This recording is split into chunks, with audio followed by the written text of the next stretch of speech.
Ok, donc la dernière fois, je t'avais fait une vidéo pour te parler des combattants les plus ennuyeux de l'UFC. Alors cette fois-ci, je vais être gentil et je vais te présenter les combattants les plus divertissants de l'UFC. Donc quels sont ces combattants que lorsque tu les vois, tu sais qu'il faut que tu les regardes, il faut que tu regardes un de leurs combats. Et par réciprocité également, quels sont ces combattants que lorsque tu les vois, tu sais exactement que ça c'est un combat dans lequel tu vas t'ennuyer, c'est un combat qui va pas te plaire. Donc aujourd'hui, c'est tout simplement ce que je vais te présenter. Et on va pas vraiment beaucoup perdre de temps. Comme d'habitude, avant de commencer, je te conseille fortement de t'abonner à la zone parce que, à ce qui paraît, si tu ne le fais pas, Belal Mohamed va venir chez toi à 2 heures du matin pour te battre par décision unanime. Et on va commencer tout d'abord par le premier combattant qui est justement un combattant qui va se battre ce samedi à l'UFC 306. Et il s'agit bien évidemment là de Sugar Sean O'Malley. Donc Sean O'Malley, même si peut-être ça va en surprendre certains, moi je considère que c'est un combattant qui est intéressant uniquement dans l'octogone. Donc c'est seulement son style de combat que je trouve plutôt intéressant. Parce que Sean O'Malley, ce qui est vraiment intéressant par rapport à lui, c'est que moi personnellement je trouve que c'est l'un des combattants qui a vraiment l'un des meilleurs striking à l'UFC à l'heure actuelle. Sean O'Malley, minimum, honnêtement je vous dis que minimum il est top 3 des strikers de l'UFC. Et je suis même pas sûr qu'il est numéro 3. Je te jure, quand tu le vois avec, avec ses tresses arc-en-ciel et tout, tu peux avoir l'impression que c'est un demeuré et tout. Mais la vérité, il punch super bien, il punch super fort, il a une super bonne technique. Et c'est vraiment intéressant de voir un match, un combat de Sean O'Malley. Maintenant, lorsque l'on parle en termes de star power et lorsque l'on parle en termes de ce que l'UFC est en train d'essayer de promouvoir autour de Sean O'Malley, tu te rends compte que c'est clairement pas ce que l'on attend d'une superstar. Sean O'Malley, il a vraiment pas des compétences suffisamment tranchante, je vais dire. En termes de trash talk, c'est vraiment un mauvais trash talker. Il n'est pas vraiment particulièrement divertissant en dehors de l'octogone. Je sais qu'il a sa fanbase, il y a des gens qui l'aiment bien pour celui qu'il est, mais bon, moi, je ne vais pas particulièrement plus que ça avec lui. Genre, je l'apprécie bien, mais je le déteste pas. Mais voilà, genre, je trouve pas que c'est la superstar, genre le Conor McGregor qu'on a envie de faire de lui, parce que, en fait, je sais pas pourquoi, est-ce que tout le monde est en train de le pousser un petit peu comme si c'était cette superstar incroyable et tout, alors qu'il ne sait même pas vraiment trash talk et qu'il n'a pas une personnalité super polarisante ni quoi que ce soit. Il est juste super chaud dans l'octogone et ça, on peut pas lui enlever ça. Donc, selon moi, Sean O'Malley, il a juste vraiment un style de combat super intéressant, mais voilà, c'est pas un combattant que tu dois te dire à 100%, il faut que je vois un combat de Sean O'Malley. Par rapport à ça, j'ai envie de te rappeler également, lors de l'UFC 299, j'espère que cette fois-ci je ne me suis pas trompé avec les numéros, mais je pense bien que c'était à l'UFC 299, la carte, ils ont vraiment... La carte, si tu regardes bien, le main event c'était Sean O'Malley contre Chito Vera. Mais ils savaient très bien que ce simple main event, le simple fait que Sean O'Malley soit en main event, ça n'allait pas propulser cet événement au level que l'on attendait. Mais donc, c'est exactement la raison pour laquelle ils ont vraiment essayé de rendre cette carte la plus lourde possible. Ils ont mis du Benoît Saint-Denis, du Dustin Poirier. Ils ont vraiment super rempli la carte. Si je me souviens bien, c'est même la carte où il y avait Michael Venom Page. Exactement. Si je me souviens bien, vraiment, mais il faudrait que je check. Mais ils ont vraiment fait en sorte de bien charger cette carte afin que le main event, on ne fasse pas trop attention et genre que l'on achète la carte plus pour tous les combats qu'il va y avoir que tout simplement pour le main event. Également, la raison pour laquelle l'un des événements les plus massifs de l'UFC qui est la sphère, ils mettent Sean O'Malley en main event parce qu'ils savent que, que les gens ils vont pas simplement payer une pay-per-view tout simplement pour voir Sean O'Malley, mais un peu pour ce qu'il y a tout autour de Sean O'Malley, tu vois. Donc j'ai vraiment beaucoup parlé par rapport à Sean O'Malley, je te promets, je vais pas parler autant pour les autres combattants, mais c'est tout simplement parce que déjà c'est un sujet d'actualité ces temps-ci, Sean O'Malley, et également tout simplement parce que, ouais, ce n'est pas la star qu'il pense être. Alex Pereira, ah là je suis mitigé. Je suis mitigé. Est-ce que c'est la fin du monde si tu rates un combat de Alex Pereira? C'est pas la fin du monde si tu rates un combat de Alex Pereira, tu vas pas le regretter pendant toute ta vie. Mais quand même, Alex Pereira, il est super divertissant. Il est vraiment super divertissant. Et là, je te parle pas comme Sean O'Malley, simplement dans l'octogone, parce que bien évidemment, c'est tout ce que Alex Pereira, il a. Franchement, il a des des combats les plus intéressants à l'heure actuelle dans l'UFC. Mais le problème par rapport à Alex... Non, mais même pas le problème, je veux dire. Mais c'est un truc qui est important par rapport à Alex Pereira, c'est également le fait que sa personnalité, même si il ne parle pas anglais ni quoi que ce soit, mais elle est vraiment super intéressante. Tu vois, Alex Pereira, alors souvent, il fait des petites vidéos Instagram où tu vois, genre, c'est comme s'il avait deux personnages. personnalité, pardon. Quand tu vois Alex Pereira qui a les cheveux, tu peux t'attendre à ce qu'il fasse des vidéos drôles et tout, mais lorsque tu le vois qui se prépare pour un combat, tu le vois là, il se rase et là, il est complètement focused, he's locked in. Et à partir de ce moment-là, tu le vois directement, il part dans l'octogone, il met KO ses adversaires, genre, il déconne plus et tout. Et ouais, c'est un petit peu cette dualité, genre le fait que ouais, il soit un petit peu relatable, donc ça veut dire qu'il y a vraiment plein de gens qui peuvent s'associer à l'expert, qui peuvent se dire ouais, il est comme moi et tout, dans certains domaines, parce que bien évidemment, je sais que toi, genre, t'as beau parler et tout, mais t'es pas du tout comme Alex Pereira. Toi, tu travailles, genre, tu travailles à l'usine. Pardon, je sais pas pourquoi j'ai tiré cette balle perdue, mais t'es pas du tout comme Alex Pereira, tu vois. Mais peut-être que tu pourrais être le prochain Alex Pereira. Aliou motivateur. Mais en tout cas, c'est pas le sujet de la vidéo. Crois en tes rêves. Let's go. Je sais même pas pourquoi j'en suis arrivé là. Mais en gros, Alex Pereira, il est vraiment intéressant en dehors et à l'intérieur de l'octogone. Et bon, ok, là, je vais devoir avouer, j'ai menti. J'ai menti parce que je t'avais dit que dans cette vidéo, j'allais te parler des combattants de l'UFC. J'ai menti. Fallait que je glisse Cédric Doumbé. Mais les gens, honnêtement, ça fait combien de temps que j'ai pas parlé de Cédric Doumbé? Ça fait super longtemps que j'ai pas parlé de Cédric Doumbé. Aujourd'hui, on va parler de Cédric Doumbé. Cédric Doumbé, honnêtement. Ok, je sais que les gars qui sont totalement pour l'UFC, genre les gens qui kiffent l'UFC, genre que l'UFC c'est leur raison d'être, vous allez être un peu triste de m'entendre dire ça, mais pour moi, c'est bien plus intéressant de regarder la construction d'un combat de Cédric Doumbé que de Sean O'Malley. Cédric Doumbé, selon moi, on peut ne pas s'en rendre compte et tout parce que c'est en France et genre que c'est proche et genre qu'il est accessible et tout. Mais selon moi, Cédric Doumbé, genre c'est un combattant que tu n'as pas le droit de rater un de ses combats. Cédric Doumbé, c'est obligatoire que tu rates un de ses combats. Genre là, non, bien évidemment, tu vois, genre vu qu'on est les fans de MMA, on a vraiment la mémoire courte et on se rappelle tout simplement juste de son dernier événement, genre son avant-dernier événement, je veux dire, qui était celui contre Baki, dans lequel il a marché sur une épine. Mais je te dis, ne te laisse pas, ne pense pas que c'est ça qui définit le. Car Cédric, avant ça, si je me souviens bien, il était sur une série de 4 KO d'affilée. Et Cédric Doumbé, c'est vraiment. Je pense que c'est juste contre Baki qu'il avait dépassé le premier round.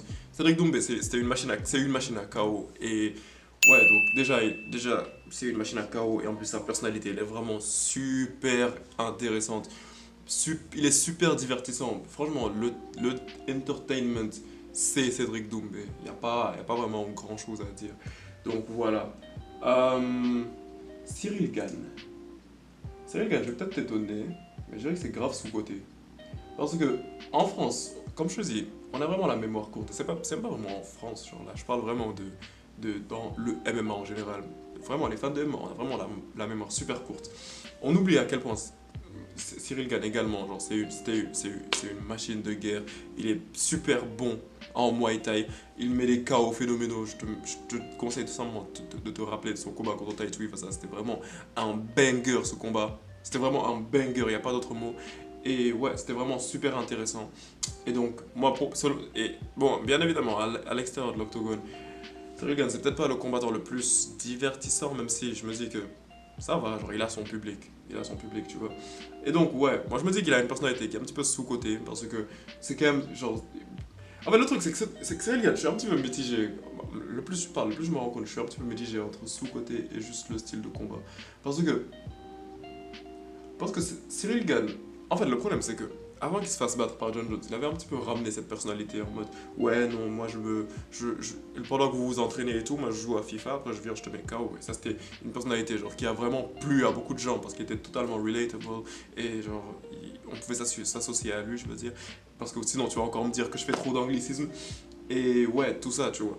Mais le truc, c'est que Cyril Gane, depuis qu'il a perdu contre John Jones, tout le monde lui tombe dessus à cause de la même raison pour laquelle on était tous derrière lui. À cause du fait que, ouais, genre on est tous en mode, ouais, non, Cyril Gane, même s'il n'a pas vraiment trop besoin de s'entraîner, il peut faire des masterclass et tout. Bah maintenant, depuis qu'il a perdu contre John Jones, on se dit plutôt, bah ouais, Cyril Gane, il s'entraîne pas, donc c'est pour ça qu'on l'aime pas. Mais je me dis quand même il est, genre en termes de divertissement, il est un petit peu sous-côté. Leon Edwards est grave chiant. Les gars, je vais pas vous mentir, je vais même pas vraiment beaucoup parler par rapport à Leon, d'accord? Je vais pas parler beaucoup par rapport à Leon. Il est grave chiant. Honnêtement, il est vraiment grave chiant. J'aime pas regarder un combat de Leon Edwards, ça m'ennuie. La preuve, lorsqu'il était en train de se battre contre Colby Covington, qui avait littéralement insulté son père, qui est défunt, et lui, tout ce qu'il faisait, c'était juste envoyer des low kicks. Moi, je m'attendais à ce que tu partes à la guerre contre lui. La même chose contre Belal Mohamed. Non, mais franchement, là, Je vais même pas gaspiller mon énergie et ma salive, ma précieuse salive, à parler de Leon Rocky Edwards. Shavkat Rakhmonov, bah c'est juste le style de combat, hein. Bon, tu vas pas me dire que tu kiffes particulièrement la personnalité de Shavkat. Après, je sais que la barrière de la langue, ça crée un problème, très évidemment. Mais bah ouais, bon, Shavkat, t'es bien cool et tout, mais on t'apprécie parce que tu as 18 combats et 18 finishes. Je pense pas que y a grand chose à dire. Après, c'est un bon gars, j'ai pas dit le contraire, mais c'est pas un Conor McGregor par exemple, tu vois. John Jones. Ah, bon, les gars, vous savez que je suis un hater de John Jones. Vous savez que j'aime pas John Jones. Vous savez que j'aime pas John Jones. Mais ça me fait du mal de le dire, mais John Jones. Non, hey, on va hate jusqu'à la fin. On va hate jusqu'à la fin. Je vais pas accorder ça à John Jones. Je vais pas accorder ça à John Jones. John Jones, t'es pas un combattant à voir obligatoirement. En fait, je vais t'expliquer pourquoi est-ce que je suis mitigé. Parce que la raison pour laquelle j'ai envie de te dire que John Jones c'est un combattant à voir obligatoirement, c'est tout simplement parce qu'il est entre guillemets invaincu et que donc tu es obligé de voir un combat de John Jones parce que s'il perd, bah c'est terminé genre donc sa série d'invincibilité s'arrête. Maintenant si on parle en termes de bon ok je vais lui donner ça, je vais lui donner il est obligatoirement il est à voir obligatoirement tout simplement à cause de sa soi-disant invincibilité, également parce qu'il sait bien faire du trash talk. Donc à cause de ces deux trucs. Et aussi parce qu'il est fort dans l'octogone, j'ai failli oublier ça, il est fort dans l'octogone. Mais le truc sur lequel je voulais insister, c'est tout simplement que... Bon ok, je peux pas critiquer John Jones au point de dire qu'il est nul quand même. Non, non, John Jones n'est pas nul. Ok, je sais que je suis un hater et tout, mais j'ose quand même pas dire que John Jones est nul. Mais le seul truc que je voulais dire, c'est tout simplement que John Jones... il y a vraiment plein de nouveaux fans de l'UFC, genre qui ont rejoint vraiment très récemment et qui n'ont pas eu l'opportunité de vraiment beaucoup regarder John Jones et qui pensent que John Jones, c'est ce combattant qui a un knockout power de fou et tout. Mais en fait, c'est faux. John Jones, il a pas un knockout power. Genre, il n'est pas, c'est pas un combattant genre qui peut te mettre, genre éteindre la lumière d'un crochet ni rien. Si je me souviens bien même, j'ai beau réfléchir, mais je me souviens pas que John Jones ait mis un KO dans sa carrière. Et lorsque je te parle de KO, je précise bien, je te parle d'un coup de poing, genre qui touche son adversaire et que l'adversaire tombe. Donc John Jones n'a pas un knockout power de fou, mais ça reste un combattant super divertissant. Et je pense que ce serait quand même blasphématoire, pas blasphématoire, mais ce serait quand même une grosse insulte, une grosse insulte de dire que John Jones n'est pas un combattant super divertissant. Donc ok, je m'excuse, John Jones c'est un combattant super divertissant. Thomas Spinal. Thomas Spinal, sous-côté je dirais, hein, parce que déjà, tout ce que l'UFC est en train de faire autour de lui, en mode de refuser de lui donner son title shot, et le fait qu'ils soient en train de ne pas se rendre compte que Thomas Spinal, il a un average fight time, donc c'est-à-dire un temps de combat en moyenne d'environ 2 minutes, alors qu'il est en train de se battre contre des monstres en heavyweight. Il se bat contre des Curtis Blades, des Sergei Pavlovich, des monstres, des Volkov. Il se bat vraiment contre des monstres. Et il ne dure pas et il dure en moyenne que 2 minutes avec ces personnes. Et donc, en plus de ça, on voit que ces temps-ci, il est vraiment en train de prendre le trash talk au sérieux. Genre, il est en train d'attaquer John Jones sur les réseaux sociaux et tout. Donc, moi, je me dis qu'en ce moment, c'est un combattant qui est sous-côté. Mais d'ici quelques années, lorsque John Jones va fuir Thomas Spinal et que John Jones ne va jamais affronter Thomas Spinal et que donc Thomas Spinal va devenir champion, bah, très clairement, Thomas Spinal va devenir un combattant à voir obligatoirement. Islam Makhachev aussi, il est sous-côté. Il est grave sous-côté parce que, bon, déjà, il y a Dana White qui essaye de tout faire en sorte pour diminuer genre, le privilège, genre le prestige, je veux dire, que Islam Makhachev il a pour tout verser sur John Jones. Franchement, Dana White, comme je viens de le dire, il a vraiment envie de tout verser sur John Jones. Il veut vraiment tout verser sur John Jones. Et interprète cette phrase comme tu veux. Mais en fait, c'est vraiment ça l'objectif de Dana White. Maintenant, par rapport à Islam Makhachev, la raison majeure pour laquelle sous-côté ça marche particulièrement bien pour lui, c'est tout simplement que lorsque tu regardes Islam Makhachev, il est en train de battre les plus grands des lightweights. Il est en train de battre des Dustin Poirier, des Charles Oliveira. Shit, mon téléphone. Il est en train de battre les meilleurs combattants et tout. Et il y a vraiment plein de gens qui lui tombent dessus tout simplement parce qu'il est dagestanais. T'es raciste. Ouais, j'ose le dire, t'es raciste. Y a pas d'autre mot. Y a pas d'autre mot. T'es raciste. Si tu tombes sur le gars parce qu'il est dagestanais, y a pas d'autre mot. Je suis désolé. Y a pas d'autre mot. Maintenant, Islam Makhachev, la raison pour laquelle je te dis qu'il est sous-côté également, c'est tout simplement par rapport à sa personnalité. Islam Makhachev est super drôle, mais il faut comprendre son humour, c'est le seul truc. Il est vraiment super drôle. Moi, j'aime trop regarder les conférences de presse de Islam Makhachev, également des vidéos où il est en train de parler avec Daniel Cormier ou n'importe quoi. Genre. Islam Makhachev est vraiment super drôle et j'ai l'impression que les gens, ils ne s'en rendent pas trop compte. Celui-là, on va aller vite. Conor McGregor, à voir obligatoirement. Et tu peux avoir l'avis que tu veux sur Conor McGregor, c'est pas un combattant sérieux, quoi que ce soit. Je peux te jurer que si demain il y avait une annonce d'un combat de Conor McGregor, tu le regarderais. Parce que t'as pas le droit de rater un combat de Conor McGregor. La construction du combat, le trash talk, un peu comment il va se foutre de son adversaire sur les réseaux sociaux, tout ce qu'il va faire autour du combat et le combat en tant que tel. Parce que là, je parle vraiment d'un Conor McGregor prime, tu vois. Genre, tu peux pas ne pas regarder ça, genre, avec sa main gauche de l'enfer et tout. Bon, je sais que à l'heure actuelle, ce serait probablement différent. Genre, Conor McGregor, déjà, je suis sûr qu'il va plus jamais se battre à l'UFC. Et même s'il se battait, je donnerais pas cher de sa peau. Mais voilà, donc Conor McGregor, vraiment, c'est un combattant à voir obligatoirement. Même s'il revenait aujourd'hui, en vrai, on n'aurait pas d'autre choix que de le regarder. Belal Mohamed, grave chiant. Je sais même pas pourquoi j'ai essayé de le faire monter plus haut. Non, il est grave chiant. Il va aller de pair avec son pote Leon Edwards. J'avais vu que la dernière fois dans les commentaires, lorsque je vous avais dit que Belal Mohamed il est grave chiant, vous veniez me traiter de MMX en mode ouais, non, lui c'est parce qu'il n'a pas de finish que tu dis qu'il est ennuyeux. C'est pas seulement ça en fait, c'est également toute son attitude en dehors de l'octogone. Et c'est même pas simplement le fait qu'il n'a pas de finish, mais c'est juste son style de combat en tant que tel. Parce que oui, je sais que, ok, toi t'es un grand connaisseur, donc ouais, donc Belal, waouh, regarde la feinte qu'il a envoyée, rate ce takedown. Même si, il fait pas les takedowns les plus phénoménaux non plus. Il a un style de combat plutôt basique, mais il le maîtrise. Il le maîtrise en fait, c'est juste ça le truc. J'ai dit qu'aucun, franchement, aucun des combattants qui sont dans cette liste-là, j'ai dit qu'ils sont nuls. J'ai juste dit qu'il y en a des qui sont ennuyeux. Belal Mohamed, s'il me chope dans la rue, il me détruit. Non, il va pas me mettre KO. Il me met pas KO par contre. Tu vas m'attaquer, Belal Mohamed, je vais me défendre jusqu'à la fin. Tu vas pas me mettre KO, tu vas m'emmener à la décision, tu vas me battre par décision. Ok, mais tu me mets pas KO en fait. Alors que si tu rates un Cédric Doumbé, j'ai l'impression qu'il peut me mettre KO, tu vois. John Jones, il peut me mettre KO. Conor McGregor, il peut me mettre KO. Mais j'ai pas l'impression qu'un Belal Mohamed peut me mettre KO. Même chose pour Sean O'Malley. Sean O'Malley, en fait, le truc par rapport à Sean O'Malley, tu sais c'est quoi? C'est que si on rate en termes de compétences techniques, je sais que Sean O'Malley peut me mettre KO.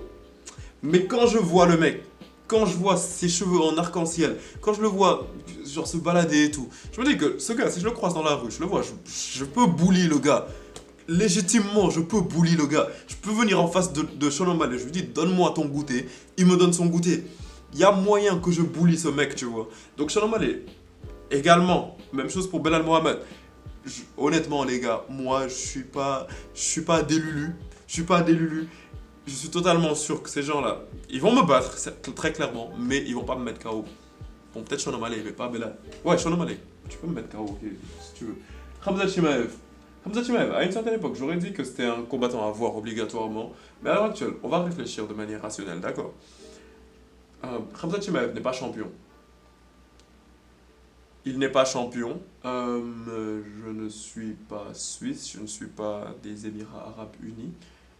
Pardon, je ne veux pas dire suisse, mais je ne suis pas suédois, je ne suis pas des Émirats Arabes Unis, donc j'ai pas cet attachement particulier par rapport à lui en termes de pays. Et ok, il est invaincu. Et alors? Khamzat Chimaev également, il a plusieurs finishes. Son dernier combat, ses deux derniers combats lui ont fait perdre une grosse partie de son aura. Donc, est-ce que Khamzat Chimaev, je veux dire, il est à voir obligatoirement, non. Si je ratais un combat de Khamzat Chimaev demain, ça me ferait grave chier, mais c'est pas la fin du monde, tu vois. C'est pas aussi grave que si je ratais un combat de John Jones ou de Conor McGregor ou de Cédric Doumbé. Ça me fait bizarre de mettre Cédric Doumbé dans cette catégorie, mais c'est pas grave. Mais donc Khamzat Chimaev, ok, la catégorie A, c'est la seule que je vois qui correspond avec Khamzat, parce que Khamzat, je vais pas dire non plus qu'il est sous-coté, parce que moi je trouve qu'il est estimé à sa juste valeur. Je vais pas dire qu'il est juste apprécié pour son style de combat, parce que bon, tout ce qu'il fait en dehors de l'octogone, c'est des choses kill everybody, kill everybody. Et en plus, le fait qu'il est invaincu, il est pas chiant. Bon, donc, catégorie A, c'est la catégorie qui colle le mieux avec lui. Colby Chaos Covington, l'un de mes anciens Comment ça, ancien? Un de mes combattants préférés, j'assume. Ok. Colby n'est pas chiant, il n'est pas apprécié juste pour son style de combat, il n'est pas sous-coté. Moi, je lui donne un A. Je sais que vous n'allez pas être d'accord avec moi parce que vous ne kiffez pas Colby, vous êtes en mode ouais, Colby il est grave chiant et tout. Mais rappelez-vous en fait de Prime Colby en fait. Rappelez-vous du Colby qui se battait même contre Kamaru Usman, tu vois. Ça c'était vraiment. Et contre Tyron Woodley. C'était un Colby qui, certes, il partait souvent à la décision et tout, mais il te mettait de l'intensité, il partait sur toi. Franchement, il était super agressif avec toi. Et le trash talk de Colby Covington, oh mon dieu, quel poulet. J'aime trop le trash talk de Colby Covington. C'est vraiment trop incroyable. Trop incroyable. Bon, c'était un euphémisme, mais t'as capté. Après, on va parler de Israël Adesanya. À voir obligatoirement, c'est pas parce que je suis un fan. Pas parce que je suis un fan, mais Israël Adesanya, c'est la superstar que Sean O'Malley pense être. Donc, Israël Adesanya, tu l'aimes ou tu l'aimes pas. Euh, dans tous les cas, tu vas le regarder, en fait, c'est ça le truc. Israël Adesanya, il a tellement de haters que tout le monde veut le regarder. Il a tellement de fans également que tout le monde veut le regarder. Et il est tellement polarisant, en fait. Genre, c'est ça que je viens de dire par rapport au fait qu'il a tellement de fans. Il est tellement polarisant, tout le monde veut regarder un combat de Israël Adesanya. Et voilà, c'est pour ça que pendant sa pause, il y a vraiment beaucoup de gens qui lui disaient de revenir dans l'octogone. Et il est revenu, il s'est fait battre, mais n'empêche qu'il a donné un combat super intéressant, tu vois. Donc ouais, Ian Gary peut peut-être te choquer, mais selon moi, le 5 vidéo filmée le 5 septembre 2024, le 5 septembre 2024, j'ai vraiment le courage de te regarder dans les yeux et de dire que Ian Gary, tu es un combattant grave chiant. J'aime pas les combats de Ian Gary. Il y a un an, tu m'aurais posé la question, ça aurait été grave différent. Mais Ian Gary, maintenant, non, je peux pas. Là, je vais même pas te parler tout simplement en termes de finish parce que, ouais, il n'a pas réussi à terminer Neil Magny. Neil Magny, tu n'as pas réussi à terminer Neil Magny, remets-toi grave en question. Mais c'est pas simplement ça.